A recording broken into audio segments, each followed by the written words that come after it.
What's up, everyone? Today we're going to continue on our Terraform for Beginners series and talk about remote state files or remote backends. We'll talk about why you want to use this and always go through a couple of examples.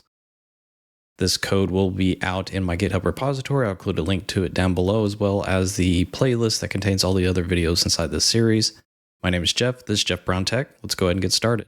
We've taken a look at our Terraform state file here in other videos. It just contains all the resources that Terraform is managing and tracking, all the properties, everything about our configuration. But so far, this file is living on my local system. And what if I wanted to have somebody else update this Terraform code?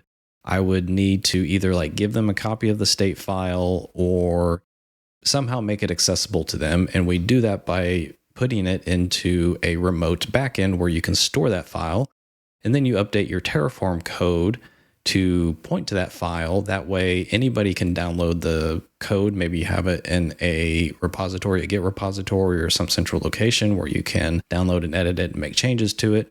And then it'll connect back to the same backend state file in order to make the updates and keep that centrally located. Now, you don't want to put something like a Terraform state file inside of a repository where you might be storing the code, because it can contain sensitive values, maybe access keys or passwords that you've generated and put into your configuration. And just in case anybody ever accesses that GitHub repository, gets a copy of that code, they would have access to those secret or sensitive values also. Again, you don't want to store your Terraform state in your repository with the rest of your code. You want to keep it somewhere secure. Now we're taking a look at our code right here. I'm going to switch over to the Terraform documentation, go through a couple of things about configuring your backend inside the Terraform code here. And then we will come back here and go through setting it up and how you can actually migrate your local state to a remote state. Out here in the Terraform documentation, I'll include a link to this in the video description below. And this documentation just goes over how to configure the backend block inside your Terraform configuration to define where your state data file is going to live. As we've already discussed, Terraform is going to use persistent state data to keep track of the resources that it manages. And we want to store this state somewhere else that is outside of our code if we're sharing this code with other people.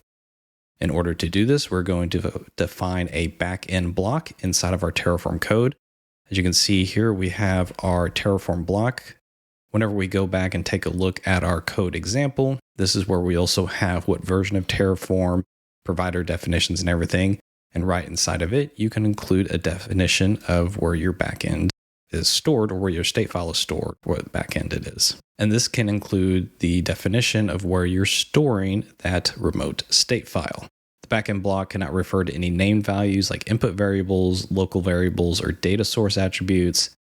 And you can't reference the values that you stored in your backend block anywhere else inside your configuration. Now, Terraform is using by default a local backend. That's what we just saw and we've been using throughout all of these demos. It saves it onto the local disk that you're working with. There are different backend types. We will go through some of those other examples here. And the one we're going to look at is using an Azure Storage account to do so. There are different arguments that you can provide, and that's dependent on which type of backend you're using. And the big thing here is it is going to require some type of credentials or potentially sensitive data, and you want to make sure you secure that. And where you store this or how you store this, if you're providing it through some type of variable saved in your pipeline or something like that, it's just going to be dependent on your risk tolerance there. Let's go take a look at the different types of services you can use to store your state file in. We already talked about I'm going to use Azure as my backend here, and there is more information on how to do this inside the Azure RM section here. You're going to store this inside a blob container, inside a storage account inside of Azure, and there are different ways to authenticate out to that storage account, and it lists a couple of those right here. You can see the recommended way is using Microsoft Entra ID. There are a couple of different options to do in there. You could also use a secure access signature token or SAS token, an access key or an access key lookup. These are all dependent, like it just says, on keys. And some people disable access keys on their storage accounts. And you can also set these to expire, and then you have to maybe rotate them, annotate them. It just kind of introduces an administrative overhead here. Definitely, if you're starting out new, take a look at the recommended option here. And within using Entra ID, there are 5 different ways you can do the authentication. You want to take a look at using something like OpenID Connect or Workload Identity Federation is what they call it within Microsoft and some of their different products here. I do have some blog articles where I've talked about setting this up inside Azure DevOps and using it inside your Terraform pipelines. I'll include a link to that down in the video description. This basically you can use without you're setting up federation, and you don't have to use any type of password or client secret or anything like that. It just retrieves a short token that it can use to perform whatever actions, connect to that storage account, and probably even do some Azure deployments there. And then that expires on its own. There are other options with using managed identities, using service principals with a client secret or a certificate, or a user account with Azure CLI only for local development. This is the one we're going to be using inside of our demo today. I'll just authenticate out through the Azure CLI and go through that route and using my credentials basically to connect out there. Seems like the simplest right now. We're just introducing this concept. Talking about other supported backends that we can use to store a state file. There's Google Cloud Storage here, and this goes through how to authenticate and configure all of that. You can use a Kubernetes secret. There's the Oracle Cloud Infrastructure, Alibaba Cloud OSS, and their table storage, and S3 Amazon bucket, of course. Didn't know this one. I was looking at the documentation of Postgres database. Just a couple of different options there for storing your backend state file and configuring that. Now that we've gone through some of that, let's actually go take a look at what this looks like inside our Terraform configuration. Back out here inside of Visual Studio Code, let's go ahead and open up my main.tf file here. And I've already got everything set up inside my Terraform configuration. So I'm going to just uncomment this here and save it. And let's take a look at our different components here. We've got our backend definition, and we're telling Terraform we're using Azure Storage Account as our backend. Using Azure AD authentication, I've got that checked there.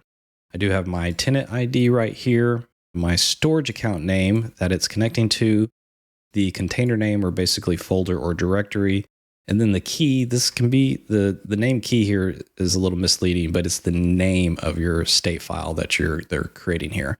As you can see inside my container name here, it's tfstate_demo, and then my file name for the state file is going to be tfdemo.tfstate. Now, before we go through and switch up our configuration here, I just want to jump out to the storage account and show you what that looks like if you've never seen an Azure storage account. Here we are out in my storage account in my Azure tenant, and under data storage, we have containers. And then under containers, I have already set up the tfstate demo folder or container directory, whatever you want to call it here. And I just want to make sure we go in here and show you that there is currently nothing in here right now. As we go through and set up our configuration, we do want to come back and make sure our file gets created. One other thing, you do also have to make sure you have permission set up. Even though I am an owner on this subscription, it's my personal subscription and tenant that I'm working with, I did have to go in and give myself blob data contributor rights. So I had the rights to read and write files out to the storage account here. You'll just want to make sure that whatever account you're using has those permissions, and that is documented out in that documentation we saw on Terraform's website there. All right, back here in our VS Code with our Terraform code, let me go ahead and open up my terminal. I've already authenticated with Azure CLI, so that should be good to go there.